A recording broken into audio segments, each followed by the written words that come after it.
Hello बच्चों, कैसे हो। तो बच्चों, पिछले वीडियो में हमने मेथड ऑफ फैक्टराइजेशन पढ़ा था। मेथड ऑफ फैक्टराइजेशन याद है ना आपको। और हमने क्यों पढ़ा था? हम उस मेथड की मदद से क्वाड्रेटिक इक्वेशंस की रूट निकालते थे।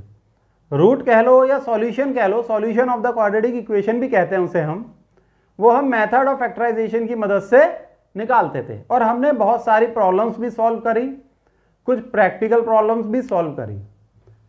आज हम पढ़ेंगे क्वाड्रेटिक फॉर्मूला। क्वाड्रेटिक फॉर्मूले का भी सेम यूज होता है। इसका हम इस्तेमाल करते हैं क्वाड्रेटिक इक्वेशन का सॉल्यूशन निकालने के लिए। सॉल्यूशन बोलो या रूट बोलो। और ये क्वाड्रेटिक फॉर्मूला बहुत पॉपुलर है। ये पॉपुलर इसलिए है क्योंकि ये बहुत इजी है और एकदम डायरेक्ट है। मतलब आप इसको डायरेक्टली अप्लाई कर सकते हैं बहुत आसानी से। पूरी दुनिया में ये फॉर्मूला खूब यूज होता है और आप इसको हायर स्टडीज़ में भी यूज़ करोगे, 12th में, या फर्दर अगर आप बीटेक करोगे या मेडिकल में जाओगे या बीएससी करोगे, आप जो भी कोर्स करोगे, चाहे वो टेक्निकल हो या साइंटिफिक कोर्स हो, तो इस क्वाड्रेटिक फॉर्मूले का यूज़ ज़रूर होता है। और फिर प्रोफेशनल लाइफ में भी इसका यूज़ करोगे। प्रोफेशनल लाइफ मीन्स जब आप कहीं जॉब करने लगोगे या आप कोई बिजनेस भी करोगे तो भी आपको लगेगा कि हाँ, ये फॉर्मूला हमारे काम आ रहा है, हमारी प्रॉब्लम्स को सॉल्व कर रहा है। तो इस वीडियो में तो हम क्वाड्रेटिक फॉर्मूले को समझेंगे और उसकी डेरिवेशन करेंगे। ठीक है, तो नोटबुक उठा लो, पेन उठा लो और क्वाड्रेटिक फॉर्मूला समझना शुरू कर दो। ठीक है, तो बच्चों पहले हम ये समझ लेते हैं कि ये क्वाड्रेटिक फॉर्मूला होता क्या है, क्योंकि हमें पता होना चाहिए ना कि हमें प्रूव करना क्या है। जब हमें अपनी मंजिल पता होगी तो रास्ता तो हम फिर धीरे धीरे ढूंढ ही लेते हैं। तो देखो, स्टैंडर्ड फॉर्म क्या होती है क्वाड्रेटिक इक्वेशन की? ax² + bx + c = 0। ठीक है, a b c इसमें रियल नंबर्स होते हैं और एक इंपॉर्टेंट कंडीशन ये है कि a should not be equal to 0। ये जो a है, a is coefficient of x² का कोफिशिएंट है, इसके साथ मल्टीप्लीकेशन में है, ये 0 नहीं होना चाहिए। ठीक, तो क्वाड्रेटिक फॉर्मूला क्या होता है? क्वाड्रेटिक फॉर्मूला इस क्वाड्रेटिक इक्वेशन की रूट निकालने के काम आता है। कितनी रूट्स होती हैं इस क्वाड्रेटिक इक्वेशन की? 2 रूट। कितनी? 2 रूट होती हैं। और क्यों? x की मैक्सिमम पावर 2 है तो ऑब्वियसली 2 रूट्स होंगी। तो वो रूट्स निकालने का जो फॉर्मूला है वो ये है -b + (√b² - 4ac/2a। अब आप सोचोगे कि सर इस फॉर्मूले से 2 रूट कैसे निकल जाएंगी? बिल्कुल निकल जाएंगी साहब। फर्स्ट रूट निकलेगी ये प्लस साइन लेके, तो वो हो जाएगी -b + (√b² - 4ac/2a। अब सेकंड रूट कैसे निकलेगी? जाहिर सी बात है वो माइनस साइन लेके निकलेगी, तो वो हो जाएगी -b - (√b² - 4ac/2a। अब ये a b c क्या है ये आप समझ ही गए। a क्या है? Coefficient of x², b coefficient of x और c क्या है? वो कांस्टेंट टर्म है यहाँ।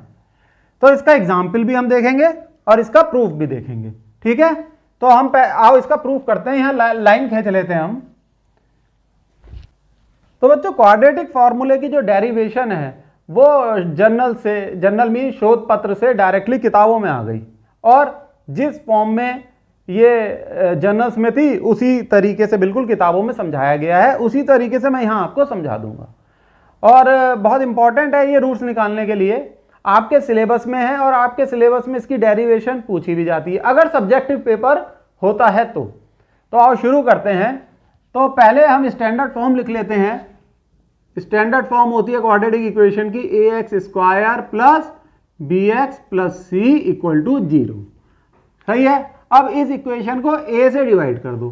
a से हम इसलिए डिवाइड करते हैं क्योंकि हम x² का कोफिशिएंट 1 बनाना चाहते हैं। इससे क्या होता है? आसानी हो जाती है डेरिवेशन में। तो हमने a से डिवाइड कर दिया तो ये हो गया x² + b/ax + c/a = 0। अब हम क्या करेंगे? इस इक्वेशन में कुछ ऐड करेंगे और उतना ही सबट्रैक्ट कर देंगे जिससे कि इक्वेशन पे कोई फर्क ना पड़े। देखो क्या करते हैं हम। ये x² + b/a × x तो यहां लिख लो।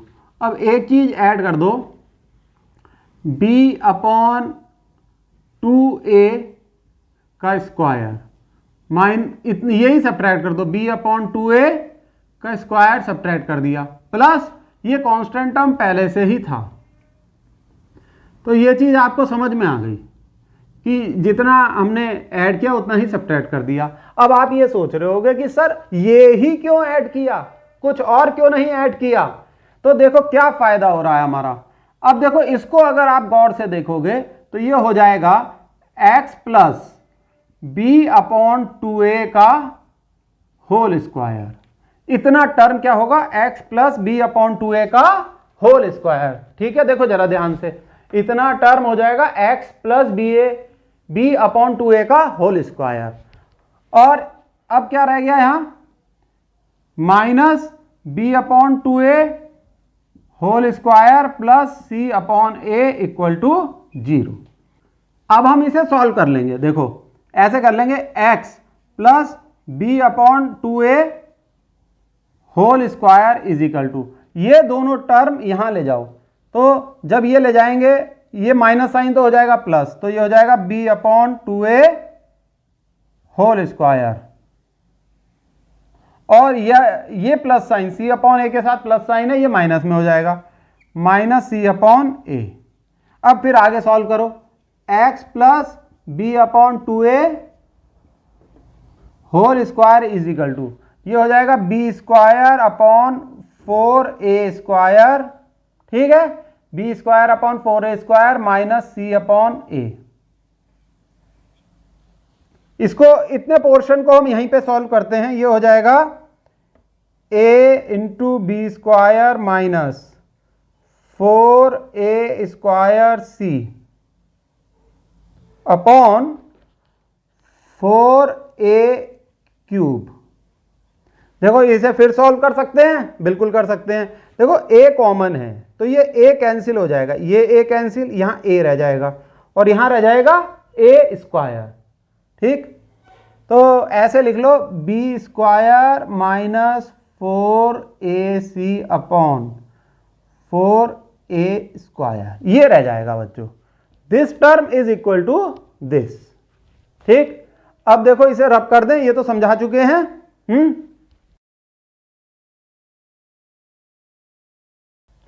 तो देख लो, ये लिख लेते हैं हम यहां पर, x plus b/2a whole square is equal to b² minus 4ac upon 4a²। अब इसको हम इस तरीके से लिख सकते हैं, x plus b/2a equal to plus minus under root of b² minus 4ac upon 4a², ऐसा लिख सकते हैं। बिल्कुल, देखो जब स्क्वायर के दूसरी तरफ हम अंडर रूट करते हैं तो प्लस और माइनस का साइन आता है, ये याद रखना, दो साइन आते हैं, प्लस एंड माइनस। अब नीचे अगर आप गौर से देखोगे तो ये हो जाएगा, ये अंडर रूट में है ना, तो बाहर आ जाएगा 2a। क्या आ जाएगा, 2a, क्योंकि 4 का जब अंडर रूट होगा वो 2a² का होगा a। तो इसे हम ऐसे लिख सकते हैं, plus minus under root b² minus 4ac upon 2a। ठीक, आ गई ये बात समझ में? बिल्कुल आ गई होगी। तो अब ये वाला टर्म इक्वल टू दिस हो गया, तो b/a जब हम इधर ले जाएंगे तो वो हो जाएगा माइनस के साइन के साथ जाएगा, तो ये होगा x equal to minus b/a minus b/2a, b/2a जाएगा ना इधर, b/2a माइनस का है, और plus minus under root b² minus 4ac upon 2a। तो इन दोनों को नीचे देखो 2a कॉमन है, तो ये ऐसे लिख सकते हैं, minus b plus minus under root b² minus 4ac upon 2a। तो बच्चों ये है फॉर्मूला हमारा, x equal to minus b plus minus under root b² minus 4ac upon 2a। इसे बोलते हैं क्वाड्रेटिक फॉर्मूला। ठीक है, तो ये जो आपकी स्टैंडर्ड क्वाड्रेटिक इक्वेशन है, इसकी ये दो वैल्यू देगा, यानी x की दो वैल्यू आ जाएंगी, एक प्लस साइन से और एक माइनस साइन से। सही है, इसे नोट डाउन कर लो, उसके बाद एग्जाम्पल करते हैं। एक और इंपॉर्टेंट बात बच्चों जो नोट करने लायक है कि ये फॉर्मूला तब ही रूट देगा when b square minus 4ac is greater than equal to 0। नहीं आई बात समझ में? ये जो अंडर रूट का टर्म है ये 0 के बराबर हो या 0 से बड़ा हो। ठीक है, if b square minus 4ac is greater than equal to 0 है, we will get two real roots. ठीक है, क्योंकि ये वैल्यू अगर निगेटिव हो गई ना तो रियल रूट्स नहीं मिलती, मतलब हम ये कह सकते हैं कि रूट्स एग्जिस्ट नहीं करती हैं, रियल रूट एग्जिस्ट नहीं करती हैं। तो वो कैसी रूट होती है? Imaginary root. इमेजिनरी रूट हम क्लास 10th में नहीं पढ़ते, वो फिर 11th 12th और बीएससी लेवल पे पढ़ी जाती हैं। तो अब हम एक एग्जाम्पल देख लेते हैं, थोड़ा सा नीचे लिखते हैं एग्जाम्पल। हमने जो क्वाड्रेटिक इक्वेशन ली वो है 2x square plus x minus 6 equal to 0। अब हम ये निकालेंगे बी स्क्वायर माइनस 4ac। सबसे पहले ये चेक करेंगे कि ये 0 से बड़ा हो या 0 के बराबर हो। तो यहाँ अगर हम इसे कंपेयर करें स्टैंडर्ड फॉर्म से, ax square plus bx minus plus c equal to 0, ये स्टैंडर्ड फॉर्म होती है क्वाड्रेटिक इक्वेशन की। तो a हो जाएगा आपका 2 coefficient of x square, b हो जाएगा आपका 1 कोफिशिएंट ऑफ x, और c क्या हो जाएगा? c हो जाएगा माइनस 6। ठीक है, कुछ बच्चे गलती से 6 ले लेते हैं, वो माइनस साइन भूल जाते हैं, तो ये गलती मत करना बच्चों, पूरा क्वेश्चन गलत हो जाएगा, माइनस साइन जरूर ले लो। अब हम निकालेंगे बी स्क्वायर माइनस 4ac। तो b square minus 4ac it is equal to b square यानी 1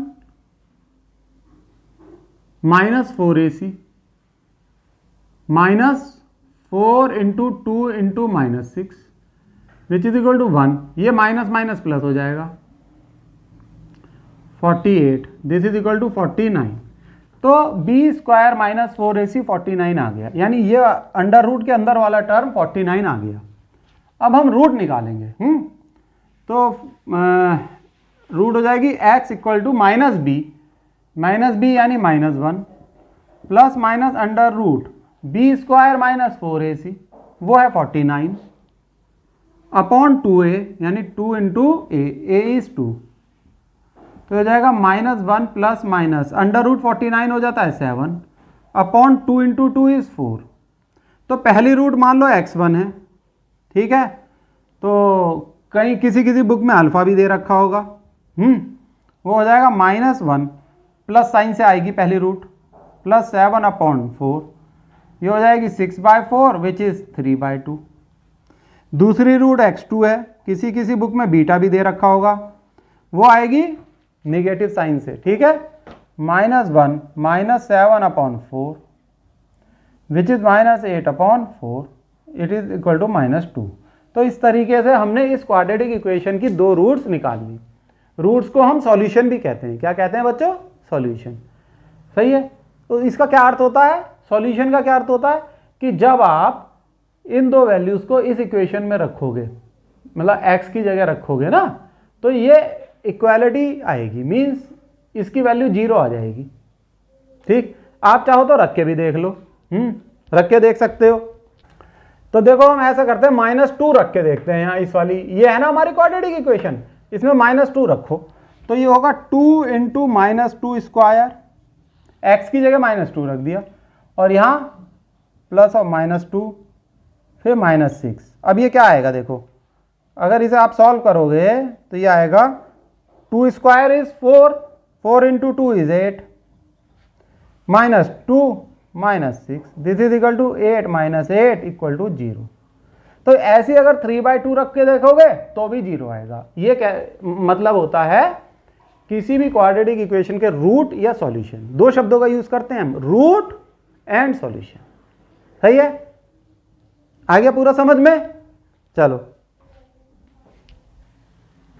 तो ठीक है बच्चों, इस वीडियो में आप क्वाड्रेटिक फॉर्मूले को आपने सही से समझ लिया।